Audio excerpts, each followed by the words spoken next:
the client is very smart, was very prepared, but we still have to figure out the things that are needed every step of the way to make sure we're building really what's needed from launch that's they can have the best chance for success.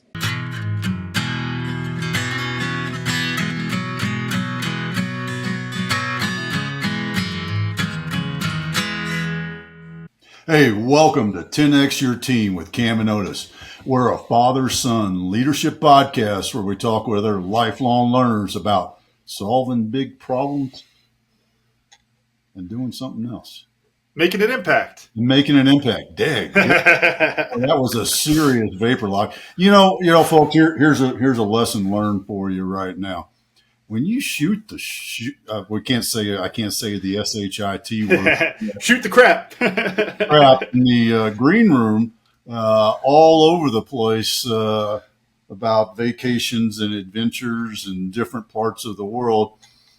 The mind goes to those places, and it does not bode well for the concentration that is so required, because it's very difficult to go through that intro by memory, and every once in a while, or I can always, I saw something yesterday that the number of dementia people over 55, and yes, folks, I know it's hard to believe I am over 55, is very high, or 50%. See, I already forgot. So just another factor. So I've got lots of excuses I can use. We love the phrase that the punches ain't vitamins, and we got the rugby version, tackles ain't vitamins. Jumping on airplanes ain't vitamins either, Dad. You're all right. Well, I've had a severe case of CRS for a long time. Folks, you can Google that. If you don't know what it means, I'll go ahead and tell you now, though. It is can't remember shit. Now that we are past the 1 minute mark. So yes, sir. Get it out. Otis, for dementia though and Alzheimer's, sauna. That's what I heard helps. So when I train jiu-jitsu, and after usually jiu-jitsu, I try to go for about like 5 to 15 minutes. Really, supposedly they've done studies for 20 years, and sauna really helps. There you go. And I can tell you my Finnish and Swedish friends would swear by that because especially Finns, they don't go anywhere without a sauna, do they? It's amazing. Amazing. Yeah. That voice is our good friend joining us, Max. I want to add one thing before you segue. Talking dementia, I was reading just yesterday about Wall Street Journal talking about taxi drivers don't get it because they're working all the time. So, Dad, you got to use it, otherwise you're going to lose it. Simple enough. Well, muscle is just a different color one that's between the two ears. You got to exercise it. So, yes, sir. That's right. Yeah, and you know what, Max? We did not, and unless Camden did it when I wasn't paying attention. Say how to say your last name, so I ain't even going to bother. Other than it's all good. It's got a lot of consonants in it, folks. I was ready to guess on the outro. Yeah, I'd love to hear your guess first, actually, before I say it. Oh, all right. Well, here we go. All right, who's first? I'll go first because I did study Polish at one point in my life. There you go. It's a Polish last name. It makes me an expert in all Slavic languages. That's funny. Let me see. I'm going to say Kryzhanovskiy. All right. Not bad. Cam, go ahead. See, I was going to say Kryzhanovskiy with an Oh, wow. You really, the V is really the letter standing out for you. Kryzhanovskiy. Kryzhanovskiy. There we go. Kryzhanovskiy. Yeah. There we go. What's interesting about that, to my highly trained Polish ear, is that makes it sound, and I don't mean this in an offense, that makes it sound more Russian than Ukrainian to me. Yeah. No, I mean, no offense taken. It's kind of like a evil joke that we've been played. My first language is Russian, not Ukrainian, even though I'm from Odessa, Ukraine. My first language learned was Russian. Ukrainian was a second language. English was a third language. But yeah, it's a interesting joke. So like when people are like, "Oh, but hold on, you're Ukrainian, but you speak Russian, you don't speak Ukrainian?" I'm like, no. Back in the day, USSR, Russian was primary. That's why you have, all these Georgia and Tajikistan and Uzbekistan, all the stands, and Lithuania and where else? Moldova, all these countries that have their own languages speaking Russian. And then after that, Odessa was primarily because it's a big port city. It was primarily Russian speaking.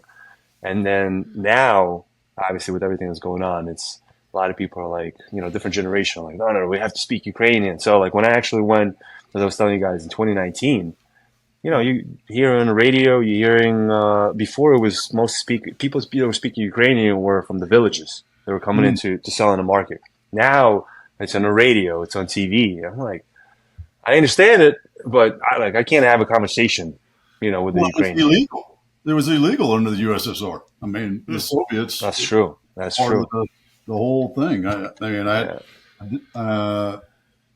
did some work in Georgia, and wow, that's a weird language. I guess just got to say. Beautiful place, but yeah. Oh my God, it's gorgeous. But yeah, the language, I didn't even come close to trying there. Yeah, I have a funny story about a Georgian one time. I have a very close friend of mine.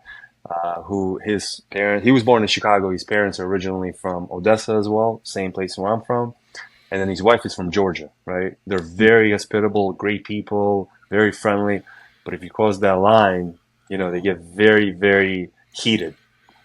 So we were at a New Year's party one time in Washington, D.C., right? And this guy comes over, so I'm like talking to him. And I'm just joking around with him. But I guess whatever I said to him, something just kind of like took it to the next level. It's New Year's, we're drinking, we're having a good time. And Otis, if you remember, since you were in Georgia, they like daggers, like knives and daggers. That's like a big part of their culture. I've got one. Oh, there you go. There you go. That's it. I got the same one actually. Yes.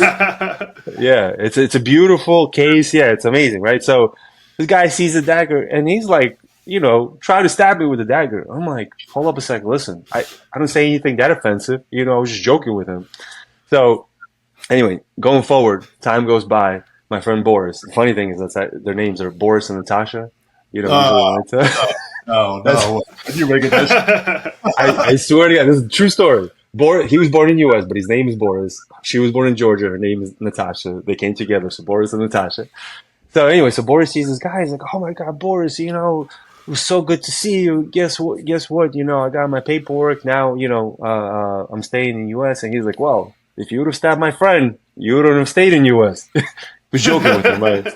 When he told me that, I was dying. I was like, this is the funniest thing. Because, Boris has this type of humor. The guy didn't think it was funny. He was like, well, I am in U.S. Yeah, man, it was a great experience. Oh, man. Well, since we're talking about the international experience, how's Spanish coming along for you? Oh, man, that's a good question. Everybody asks me, Max, you should be speaking Spanish at this point because, my wife is from Mexico.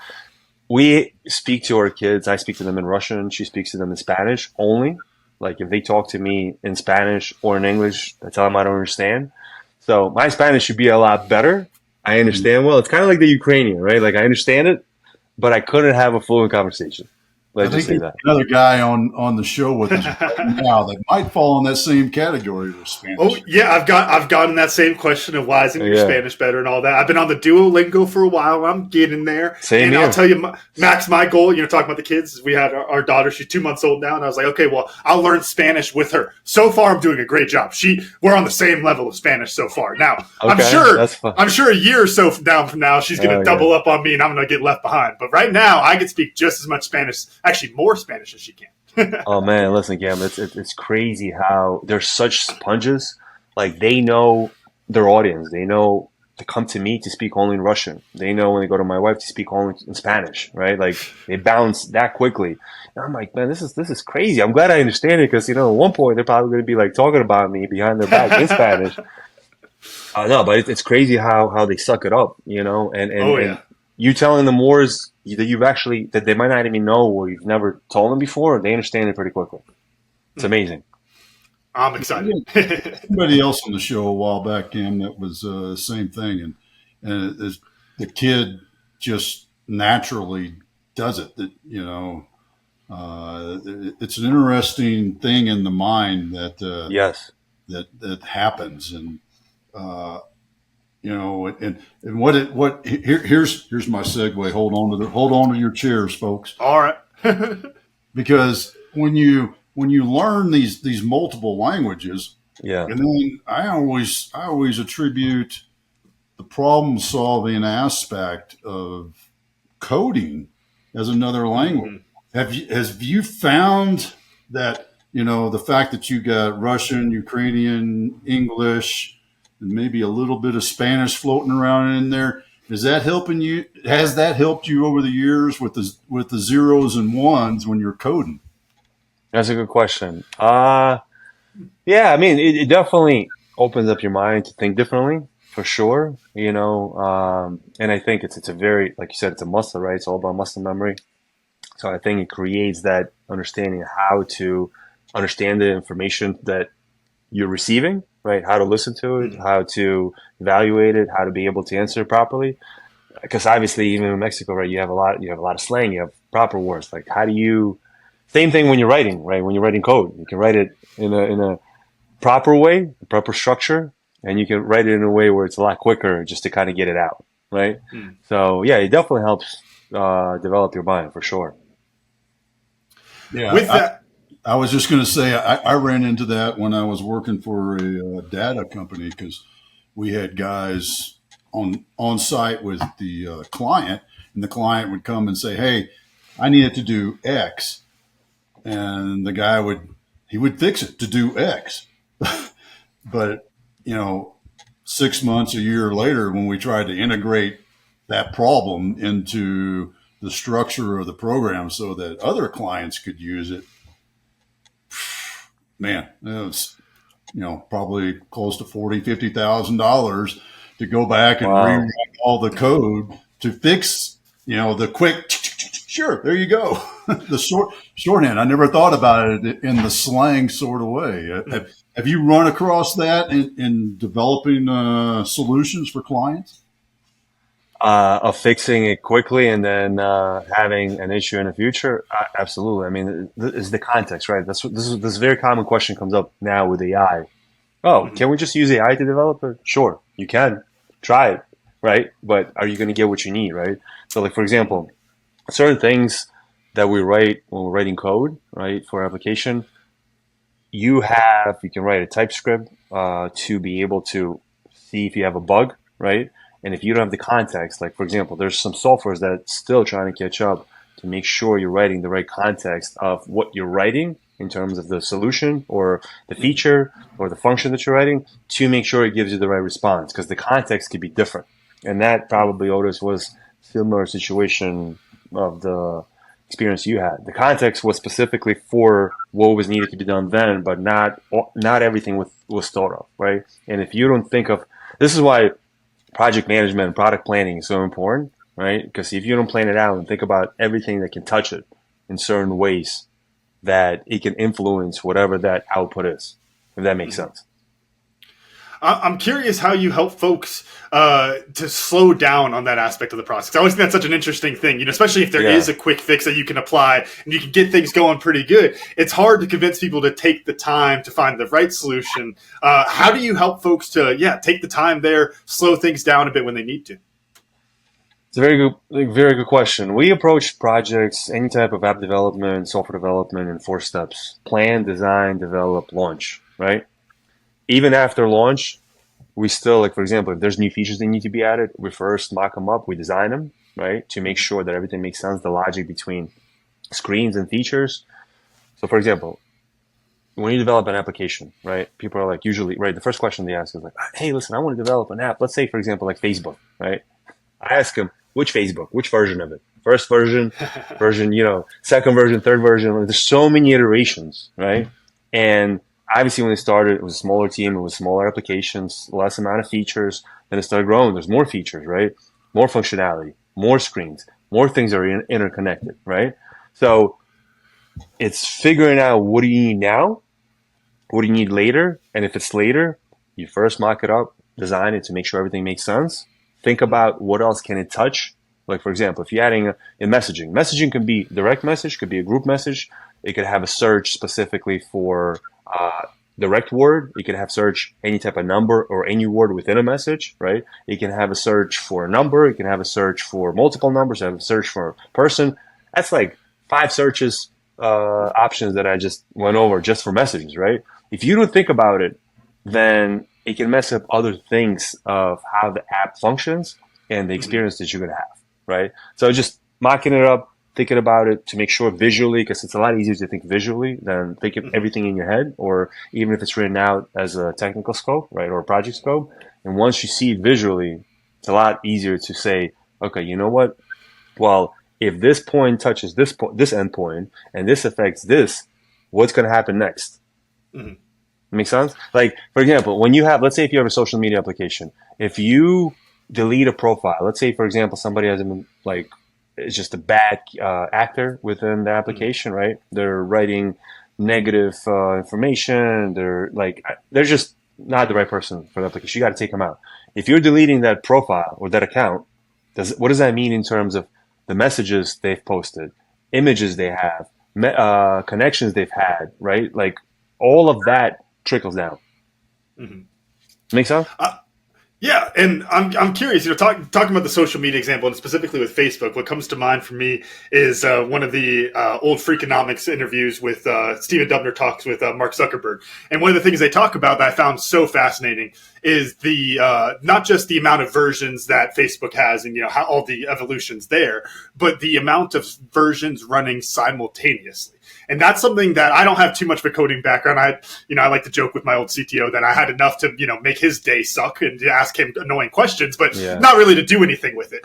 What are your thoughts on how to take that kind of an approach where you're having all of these testing going on at once to make sure what's, in the Facebook example, what's getting the most engagement, if we move the like button slightly to the left or whatever, all those different things they're testing at once. What are your thoughts on how to kind of boil that type of idea down to something that you can use in, one of the applications you're building or on a smaller scale there? Because I always think it's interesting. You see these big companies doing these things. And you're like, well, that makes sense. They have hundreds of coders, thousands of coders, I'm sure, that they could run all those different versions simultaneously. But how do you take that kind of a lesson and boil it down to something that you can apply? Well, Mark Zuckerberg actually has done it very successfully, where he looks at successful apps and he just steals their idea, right? And you're like, really? But he does this all the time. Think about it. I mean, what was the messaging application that was really hot, like maybe about 2 years ago? He bought WhatsApp. Well, he acquired, right? But there's apps that he hasn't bought. But what he did, he added additional features into his current applications. So yeah, he's bought WhatsApp. He's bought obviously Instagram. He's bought a few other ones besides just acquiring, which is the right way to do it, right? It's like, okay, we're going to acquire you. He has literally this is very well known in the industry. Mark Zuckerberg usually, when he sees something's doing really, really well, right? He sees it, he studies it. I mean, again, you can't hide it, right? It's an open market, right? And then he takes it. And for him to rebuild it, he's been very, very good in building adding these features very quickly, right? So like, it's a very quick process for them. They don't function like as a regular, conglomerate that usually takes time for them to go through the whole process. They launch it quickly. And if it doesn't work, like for example, with Meta, remember the whole thing with everybody living in a meta world, right? Metaverse. That was called. Thank you, Metaverse. That was hot for a minute, and then AI came out. He's like, okay, we got to shift, right? For us, I mean, it's the same thing. You look at apps that are successful. You look at also the reviews of potentially what people are saying, the feedback, what's not doing very well. And when we're working on a project that might be similar, right, or some kind of connection, you look at the positive, negative reviews. And then, honestly, a lot of times what I recommend to clients is we plan, we design, we create a clickable prototype. You go to your alpha group, beta group, whoever you have in that point, get the feedback. There's a really good book called Sprint from Google, how they launch quickly. So it's all about a sprint. They create these products, kind of like if it's an app, a facade, right? It's a design, it's a clickable prototype. There's no code behind it, right? You go to the market, you gather the feedback, you see how they respond, if it's going to be successful, and then you launch. Make sense? Yeah. Well, One of the things you talked about, and I think this is such a great point to understand for everybody. We talk about this in leadership is the second and third order effects of that decision. How do you mentioned something about visualization? I think that's a great tool. So like quite literally, I'm guessing whiteboard, Yeah. draw a picture of it. How do you frame that to where, I guess, to use another favorite phrase for the show is to prevent the lost in the rabbit hole, Oh, in chasing that for hours and yeah. yeah. I don't think you can take away the rabbit hole completely. I mean, we still find ourselves in that situation sometimes. So, to your question, in our process, in the planning, we have mock-ups, black and white, low fidelity mock-ups, black and white mock-ups, just to connect the dots from one screen to the next screen, right? Because again, one feature can have several screens for good user experience and simplicity, right? As I like to tell people, simplicity is a lot tougher than complexity, right? Like less is more. You want to make sure when you're launching, especially a new product, have less. Because a lot of times when you have more features, more functionality, majority of the times, you're not going to need probably at least 30-40% of that, right? So just think about what is that core product and core business connection that you have between the product and the business and the user experience. Those are kind of the top three things, right? So we create black and white mockups, low fidelity mockups. We connect them. That's kind of the first part of the planning. When we move into design, we then design high fidelity screens, user interface, right? And then we create them as clickable prototypes. So it gives you the facade, the illusion, right? That the app is an app, web app, mobile app, whatever. Even a website, you can do the same thing with websites. You connect it step by step, screen by screen, feature by feature. So when somebody's actually experiencing or clicking on it or touching it, doesn't matter if it's touching a meeting on a phone or clicking on a larger screen, they're experiencing the same thing as they would on an actual final product. Okay, so that's how you create that illusion. Because we're all window shoppers, right? We like to see it. Some like to touch it, right? So like, we still have, even in I've been doing this for a while. We've worked with people that have never had an experience doing this to people that are project managers or product managers, and still when we show them even like the black and white mockups, they're like, "This is what it's going to look like." We're like, no, this is more for logic and strategy, But it surprises me. I'm like, really? You're in this industry, you know what this is supposed to be, And we, at a certain point, we kind of try to take it out. Those low fidelity black and white mockups, we try to go directly into the UI design, the clickable prototype.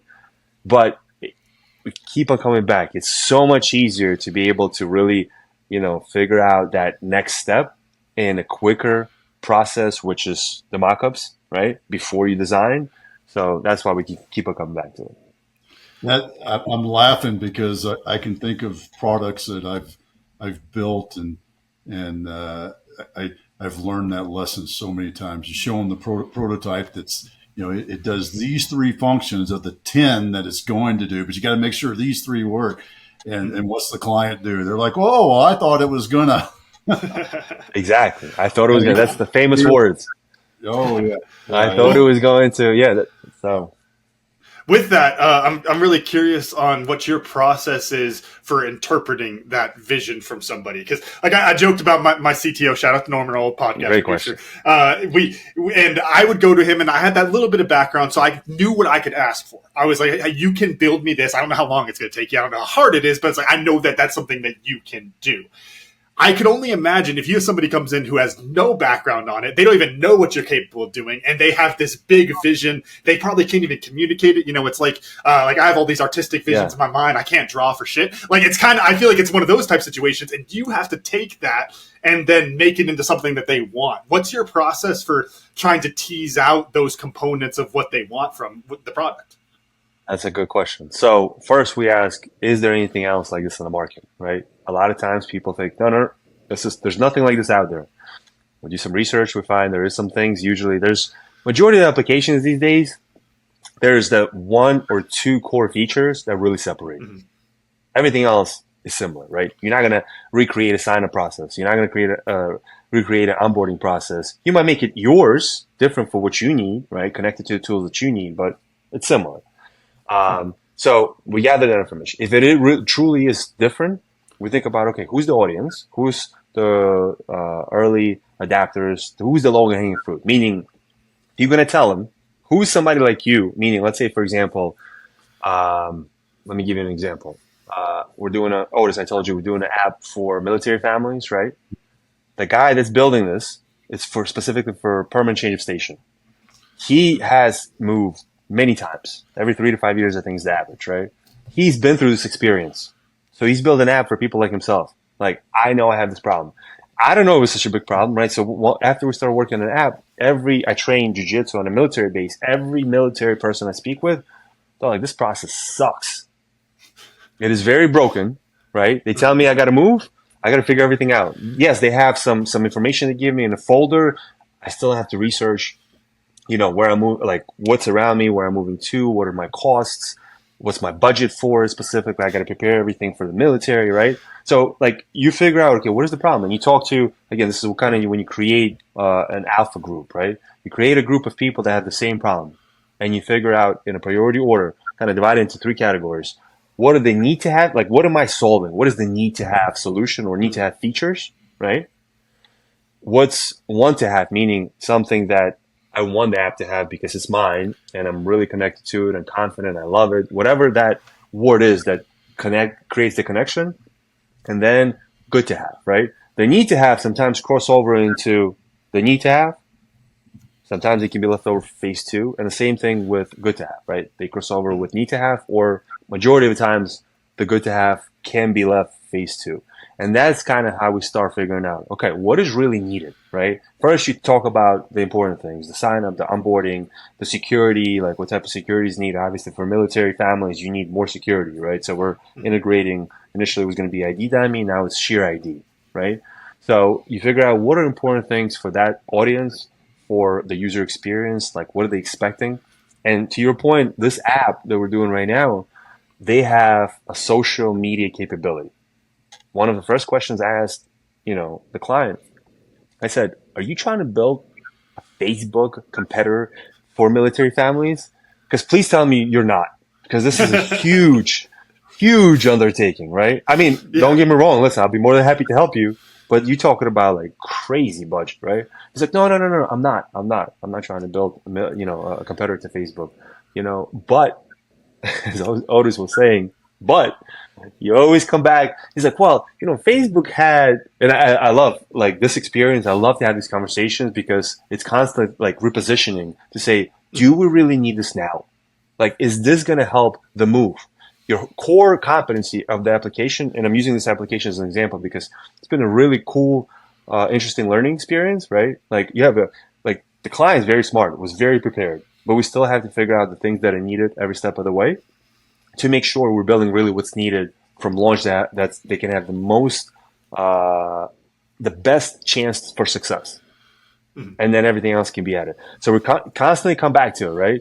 And he's like, listen, Facebook had this, Instagram had this, right? So we always had to discuss together what is important now. Is this going to create their move better? Like, is it going to create a better experience? Not only experience within the app, but experience for the person to get the information they're looking for.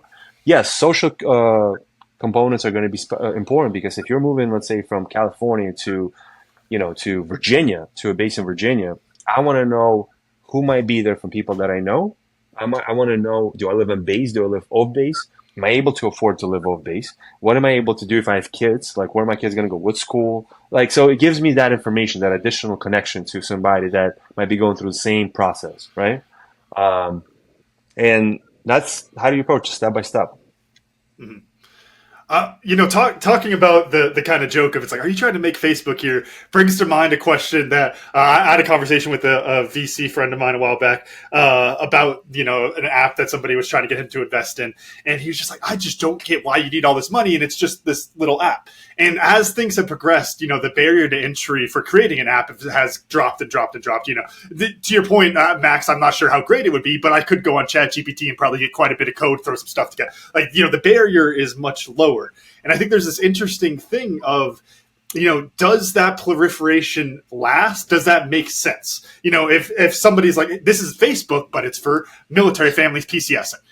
Okay, is there really a need for that? Or what are your thoughts as far as that kind of like proliferation of apps goes? And is there really that much? I know I might be getting you to talk crap about your business model a little bit, but is there really that much of a need for those kind of things? Or what are your thoughts on how that, projects into the future a bit? Well, if you think about a comparison like Facebook to, let's say, MySpace. MySpace was hot, right? And then look what happened. Facebook came out. At a certain point, Facebook is going to go away, right? I mean, it's just, unless Facebook or Meta keeps on acquiring all these new companies that come up with any type of competition. But at a certain point, I mean, there's already a lot of people, like younger generation especially, they're not using Facebook. It's just easier because Facebook and Instagram and WhatsApp, they're all part of the same family. Facebook was standalone by itself, probably would have already been obsolete, right? Yeah.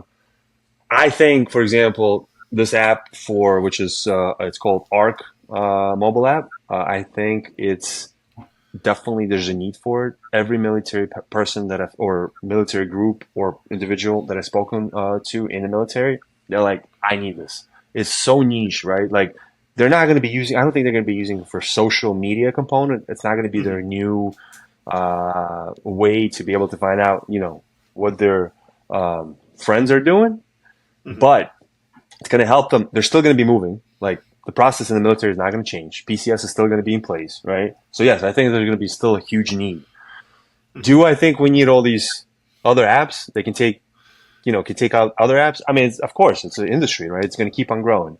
To your point, can you just take code from ChatGPT? No, you can't just take code from ChatGPT and just put it into a local on the local device or put it in a dev environment or production. It doesn't work that way. We're not there yet. I think at a certain point, probably it's going to get there, but I don't think it's going to be ever at a point where you can just press a button and the app is going to stand up on its own. You're still going to have to do. Go ahead, Otis. You're still going to have to do needed integrations, right? You're still going to have to figure out what the app needs to do, right? So I think AI is going to help us. Well, not I think. It's definitely going to help us. It speeds up the process. There's no doubt about it. It's going to help us try new things to see if they work quicker, right? And then be able to say, okay, let's make these changes. I think it might be able to also create a connection between like, okay, what do I really need to build now instead of like figuring out and guessing. Hopefully people understand how to use it properly. But just to be able to press a button, build an app, stand up an app, launch it, I don't think we're anywhere close to that. Talking about the niches there, like the app you were talking about, specifically with the military families, I'm curious what your thoughts are on the need for those different niches. What I mean by that, I'll take another proliferated example, which is podcasts, right? Yeah. If everyone has a podcast, it's like, do millions and millions of people need to hear what Otis and I are saying? No, but there could be 1,000, there could be 100. And since it's so easy to get into, there's this, it's like, well, might as well. If there's 100 people out there, we could get it out to them type of thing. Do you think that we're going to go that same kind of direction with apps and that proliferation of it's like, to do business with Tribe and Purpose, you got to download the Tribe and Purpose app. To watch the Cam and Otis show, or 10X Your Team, you got to download the 10X Your Team app. And it's this almost, that watering down of it. Do you think that's something that we might see in the future? I think that's a good question. I think it depends the goal of the person that's launching, right? So, for example, podcast, interesting information. I went to an event over the weekend, right, called Aspire. And the guy that runs the event initially started a podcast. And he went to, this is actually really interesting for you guys since you have a podcast. He interviewed, I think, like 15 podcasters to figure out their process of why they're successful or they're not successful, right? And was very interesting for me to hear. And a lot of podcasters were like, well, we have these specific people we want to interview. And he's asking them, how long have you been doing this? They're like 3.5 years. He's like, so you've been doing this for 3.5 years, but you still haven't even reached out to the person you want to interview? Like your ideal person that you want to talk to and ask them questions? Why? I'm like, well, we're going to get there, right? So he changed his whole strategy. He's like, who do we want to interview, right? As a first podcast. And his group of his list of 3 people was Gary Vee, Grant Cardone, and Kevin O'Leary. Okay? So he reached out. Interesting story. He reached out to Gary Vee and was like, hey, listen, we want to interview it, right? So he told his team, like, you have to stay on it, right? They're like, no, we don't just do podcast interviews. And they're like, how many views? How many people do you have subscribed? They're like, he's like, 0. This is our first one. You're gonna be the first one on an interview. And they're like, yeah, no, Gary's not gonna be interested in this. Anyway, they tried. It took a while, right? Finally, Gary posted he was launching a new. This was probably, he said 2020, if I'm not mistaken, about 4 years ago, right? 5 years ago at this point. And he said Gary Vee was launching his wine club. And on Twitter, he posted that if you buy a certain amount of wine, he will give you either like a signed postcard, he'll send you, email or whatever. He had like different promotions, right? So the guy calls him, right? And he's like, his employee calls him. He's like, listen, I think I have good and bad news, right? One way we could get in is he's doing this promotion. We could buy some wine. Mm-hmm. He's like, okay, cool. So this is the good news. What's the bad news? He's like, we have to buy a lot of wine. A lot of wine, right? So he's like, how much wine do we have to buy? Anyway, so we went through the process. He had to buy $85,000 worth of wine. Okay? I was like, wow, that's crazy. Anyway, so he was like, all right, we're going to buy wine. But not only this, Gary wanted to find out how is he going to distribute this wine, right? Because it was for promotional purposes. So he had this idea. His business partner, who's now his business partner, was doing this event for entrepreneurs. He was going to give wine away at this event to all the business people, right? So the person he was becoming business partners with was like, yeah, sure, you can do this. He told Gary. Gary loved it. He was like, this is perfect. He did an interview, spent $85K, right? And the reason why it was $85K is because he had to buy 3 types of wines, red, white, and rosé. And each one, it was like pallets of wine, right? So it was a container on a truck. So 3 trucks. He had to buy 3 trucks pretty much to be, in short form. And I was like, man, that's crazy, right? So he had to do this. So where I'm going with this is depends on your goal, right? His goal was to get these people to interview them so others would be like, you interviewed Gary Vee first, then you interviewed, then he went to Kevin O'Leary, I think. He paid him. It was a little less. And then he also did interview with Grant Cardone. Also paid him. But again, his goal was to get him on the podcast, to interview them so everybody else would be like, that's your first 3 interviews? Yes, I want to be on there, right? In terms of apps, there's several goals for apps, right? For software, right? We might be working in a certain industry, right? In a certain company, and we see how to automate things, how to simplify things, right? So we want to create it because for our own purpose. So there's always going to be a way to improve stuff, right? I mean, that's how AI came out, right? AI has been around for a while, but that's why there's so many apps are coming out, right? Machine learning AI has been around for a while. It's nothing new. It's just now you have all these apps coming out, supposedly with these AI agents, that's going to help us actually not only simplify and cut down the time that it takes for us to launch something, right? A product, a business, a service, whatever, right? But with these new AI agents, be able to connect to whatever that endpoint is, right? So for example, let's say if I am trying to build an app and there is going to be some kind of a builder, let's say like a WordPress builder, I'm going to be able to put it in ChatGPT, let's say, just not happening right now, but maybe in the future. This is the type of website I'm trying. Well, actually, with websites, it's happening right now. You can put a website, right, and it builds a website within an AI builder, like 10web or something similar, right?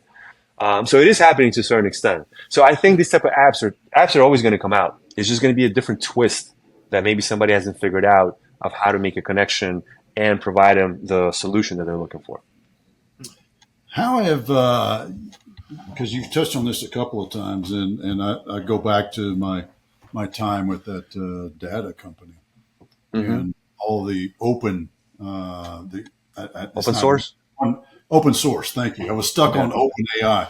The open source stuff that's out there, which is really a unique aspect of the IT world, because I can tell you the steel manufacturers are not open sourcing how they manufacture steel. So kind of a twofold question. One, what the hell is it about IT coding that people are just giving it away? And then 2, how has that increased your concept to product, or decrease that timeline? Because I know for me, when I was doing it, and that was 10 years ago. The timeline, I mean, we went when we started using those tools. Yeah. I'll just say quickly for the listeners who've heard me talk about Verby, and I already talked about Norman, that Verby was all built, or most of Verby was built through open source. Like it does a lot to speed it up. Yeah. Go throw it to you guys. No. That's a very interesting question. So back in the day when I started in the business, it wasn't like this. It wasn't like everybody, to your point, Otis, like everybody's like, oh, here you go. Here's our information. Let's share, right? I mean, even in business, like think about Alex and I started in business in 2005, 2008, somewhere around there, right? So like I was trying to learn as much as possible. How do people do this, right? What's the best way to do this? It's kind of good that I've never had experience. It was more like figuring out in my own approach. Mm-hmm. Sometimes it works out to be better, right? But like now, I mean, you can just put this whatever context or information you need into ChatGPT or Gemini or Llama or whatever, right? And it will give you everything that you need. So think about that evolution. I don't know. It's the interesting part is I think technology at a certain point understood that everything's going to be interconnected, right? Like Salesforce, right? For example, before, who would have thought that you're going to have a CRM, an email tool, a social tool, right? Like analytics tool, business intelligence tool, whatever, all the tools together under the same roof. But it's so much easier for you as a business person. You don't have to think like, oh, I got to do, like, it's difficult to figure out. I have to now do social media. I have to do emails. I have to do invoicing. I have to do this, everything, right?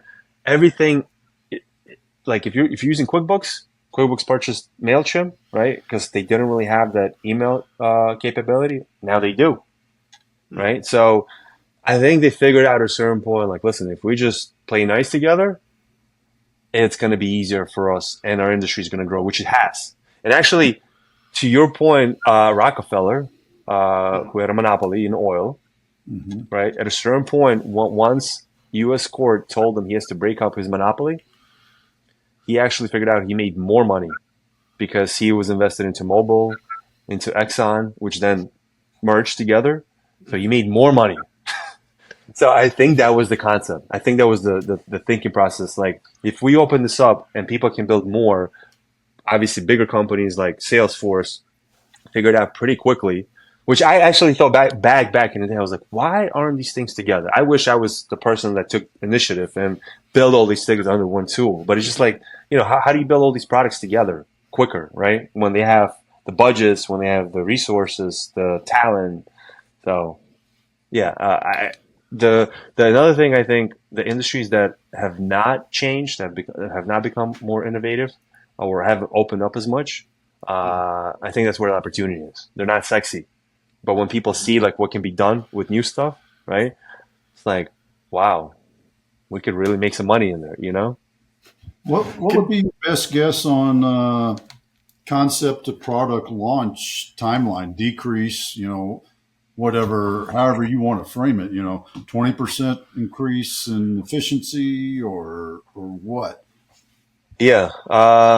So efficiency planning definitely cuts down to a lot shorter time frame for sure. In terms of, so you can't really cut down the testing. The testing still, like QA, quality assurance testing, you have to test different devices. You're still going to have, if it's a web application, you still got to test on web. You still got to test on mobile.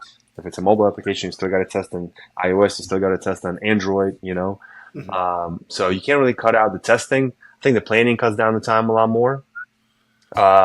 Design, I think it helps speed up the process. So I would say probably a fair number to put on it would probably be about maybe 15, 20%, depending on what type of application, right? But again, majority, like I would say 60% of projects that we're speaking to from if it's just an entrepreneur to actually a company that wants to build, they usually want to add so much more initially, and we try to take a step back. Like, hold on a second, do you really need all this?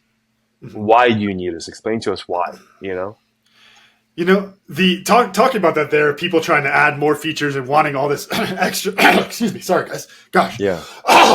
sorry about that. You remember your past experiences, and right. But no, talking about the idea of people trying to put more features and all that kind of stuff reminds me of this, you know, joke I heard years and years ago, that it's like, well, the future is all about more useless features and less useful features. So it's you want your Roomba that can clean the house, but it needs to be able to play Bluetooth. It needs to be able to get MP3s on there. Like, it's got to have all these different things, right? And I think there's an interesting piece there, you know, kind of like we were talking about earlier, the proliferation of apps and those kind of things. Could you talk some about the value of a specialization in that? To take an example from our conversation, you know, talking about the PCSing app, right? Well, you're talking about, it's like, do we need a social media there? It's like, well, you could also just create a Facebook group, and you could probably check all of those boxes in a Facebook group, and you could just specialize really hardcore into here. In the rest of business, it's very clear that you should specialize. You want to get into your niche, you want to focus on one area, and that's your path to success. But in the app space, technology space, it seems a little bit more like, nah, just jam all the features in there. Could you talk some about what your thoughts are on that, and why maybe make a case for that specialization? That's a good point. I think niching down is also not always the best. I'll tell you why. COVID hit, right? Not too long ago. Companies, let's say marketing companies that specialize specifically in hospitality, were really, really hit. Okay? Because they niche down specifically in hospitality. Let's say it could be restaurants, it could have been hotels, right? It could be travel, tourism. Now, there's still people travel, right? But it was a big problem. So I think this is case by case basis, obviously.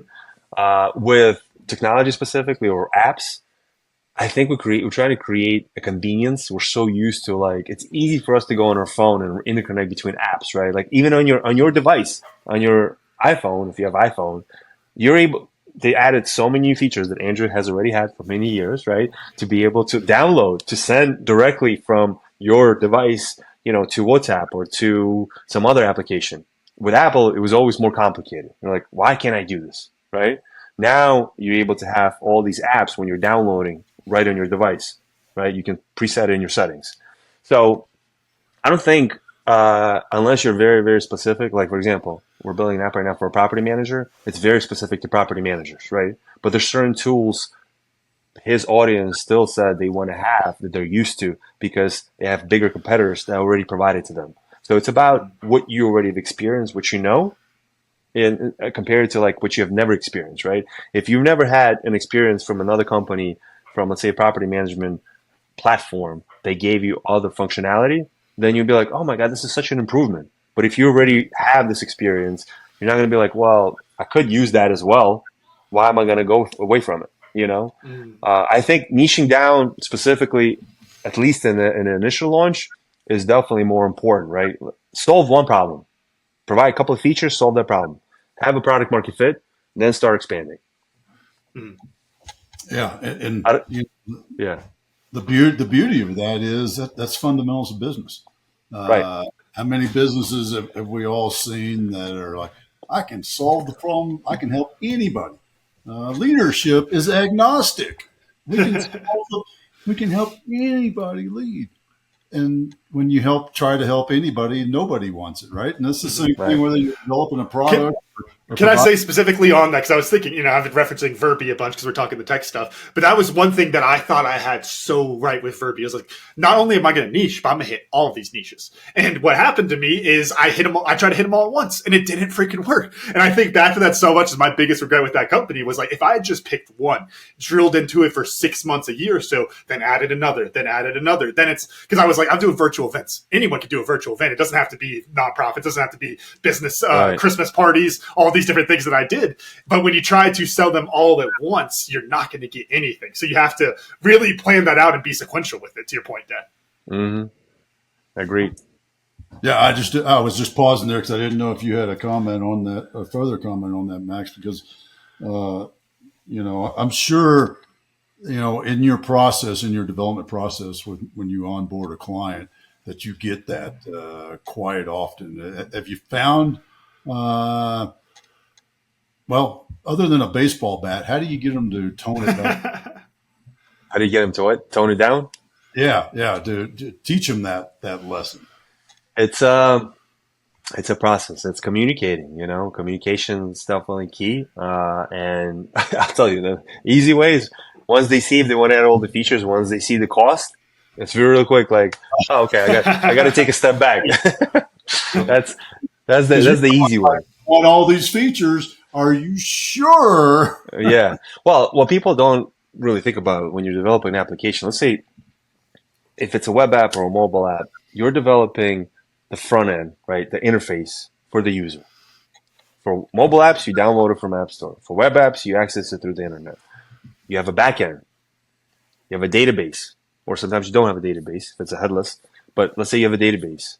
You have APIs. I mean, these days, there's a lot of microservices that we're using for whatever. Google, CRMs, whatever, right? We're using some kind of APIs. So I try to explain to my team, we try to explain to them, listen, the more features you have, the more connections, the more functionality, the more screens you're going to need. So this is another reason why we have our process. Plan, design, develop, launch, right? It's a lot quicker and cheaper to make changes in the design. Like even with the PCS app, we planned everything out, everything he wanted to have. We told him initially, let's cut it down. He's like, no, I want to have all these features. Okay. We said, listen, we can design all this. Here's a quote to design all this. He said, yeah, let's do that. So you sure you don't want to cut this down? No. He's like, I want to design, which actually I respect this. It's like, I want you to design it so I can see a clickable prototype with all the features, right? And then before development, if I want to take them out, I'm going to take them out. This is what we did. We designed all the screens. They saw everything. They were like, you know what? You're right. Let's take out these, so again, visual. It's a visual approach. We have to show it to them. They go through it. They click it. They go to their audience. If they have some kind of alpha group or some kind of audience that they can gather feedback from. And then we took it out before we went into development. Yeah. So that's how we try to show them, educate them. But usually, I mean, again, once you see like, oh my God, I need to design all these screens. I got to develop all these features and this functionality. Yes, if this is what you want, this is why we're recommending to focus, right? And then you're really like, some like, all right, let's do this. I need all this. Like, you sure you need all this? And some were like, no, let's go back to what you were recommending. Yeah. Well, and this again, fundamentals of business, folks, and exactly. And for me, what I learned that there's actually a couple out there. I've got two, and there's actually a couple out there that is named Boris and Natasha. If you don't know, go back to some good old fashioned Saturday morning cartoons and things like that from my childhood, Cold War days. And then the other one, and the reason I said two is because they both fall in the same category. Who the hell wants a Roomba that's playing music? And I'm sure there's somebody out there that wants their little Roomba to play vacuuming music. Come on, I could market that thing. It's not, Dad, you don't want a boring Roomba. You want a cool Roomba. You want a Roomba that creates an experience for you when it's cleaning, all right? You don't want to be boring. It's just making vacuum noises. I need lights. I need music. I need bass on that thing. There's a light show to go with my cleaner. That's... Yeah. I think, Cam, I think that is the thing, though. I think there's a Roomba with the lights and the music, and now Roombas also wash floors, which is that's a great. I need that one. Yeah, that's a good one. And the whole hardwood floor, carpet, rug sort of transition thing. Yeah, no. Or another thing, bringing drinks to you. How about that? There you go. Once a Roomba learns how to make an old fashioned, right? Come on, we could do that. I did see. All right, so we'll go right past the lights and the music. We'll jump straight to the old fashioned cocktail mix, and I think we could do that. After he has a couple of drinks, then he'd be like, where's the lights and the music? Where's my light? So see, it's all about the steps for you. For you, you just need a couple of drinks first, then you need the lights and the music. It's kind of like Cat in the Hat. Would you like the ham in the water? Would you like it on land? Would you like it in a boat? Right? Exactly. That's what did you learn? Yeah, for me, it's just, talking about the stealing ideas with Mark Zuckerberg with different apps and just learning lessons from folks, I think is a big takeaway that, you should always, whether it's literally, hey, I want this specific thing and I'm going to apply it here, or just learning the way people do things, you should always be looking for it. Whenever I watch somebody coach, whether it's rugby, football, whatever, I'm always looking to learn from it. Same type of thing when I hear people talk leadership. It's like you should always be trying to pull something, and whether it's positive example or a negative example, you should be able to pull one thing. And I don't think that's stealing. It could definitely cross that line depending on how specific you're getting with it. But just learn those lessons at the very least. Well, yeah. The highest. Maybe I used the wrong word. Maybe not stealing. Maybe learning. Yeah. No, come on. He got all that money. He's stealing. Yeah. That was something we always said. What is it? The swipe files now, I guess. Yeah. Talk about the swipe files, right? Yeah. Max, how about you, man? What'd you learn? Well, I learned a lot about Chihuahua. That was cool. That was a good way to. Just so you know, I didn't say this, Max. You aren't tall up there. That's where the tall folks are from. Oh, really? Yeah. You'll blend in. Wow, isn't that funny? Like you would think a Chihuahua is a small dog, right? Yeah, exactly. And then you got the tallest people in Mexico from Chihuahua. Wow, God played a joke on them. I had the same conversation with my wife because they'll go, "Oh, you're from Mexico," and they go Chihuahua immediately because she's tall. Really? Wow. Can you imagine the tall people in Chihuahua carrying little Chihuahuas? That's fun. All right, another business idea. That is so funny. Wow, that should be on their flag. A tall person with a Chihuahua. Oh, that is so funny. Otis, you asked a great question. Why some of these industries? What I've learned is why some of these industries have not opened up, right? That's an interesting concept too. It always crosses my mind. Why haven't they opened up? Why are these industries still kind of in? I don't want to say stone ages, but it's old, it's outdated, man. Yeah. But again, that creates opportunities, right? That creates opportunities for entrepreneurs that can come in. It's just interesting to hear how others approach it, how others think about it. Cam, interesting to hear about your experiences, as you were working with the CTO and thinking why can products, be built quicker.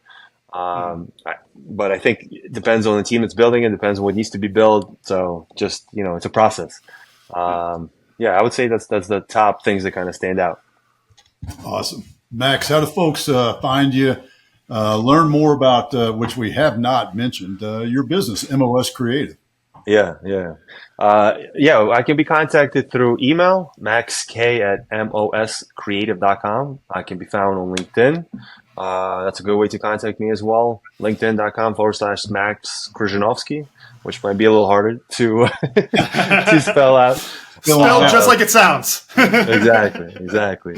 I can be found through contacted through our website, moscreative.com. Email's probably best if somebody wants to contact me or has any questions. Awesome. Max, it has been a lot of fun having you here today. We really appreciate your time. Appreciate it. Thank you, guys. It's been a lot of fun. Hope to do it again. Camden, run us out. All right. Thank y'all for listening to today's episode of 10X Your Team with Cam and Otis. And a special thanks to our guest, Max Kryzhanovskiy. I think I got that right. For joining us today. Remember, you can watch full episodes of the show on YouTube at 10X Your Team. And if you enjoyed today's episode, please make sure to pass it along to other lifelong learners in your tribe so that they can enjoy it too. Follow us on Facebook, Instagram, and LinkedIn. As always, the full archive of episodes available at www.10xyourteam.net. Thanks again. We'll see y'all next time.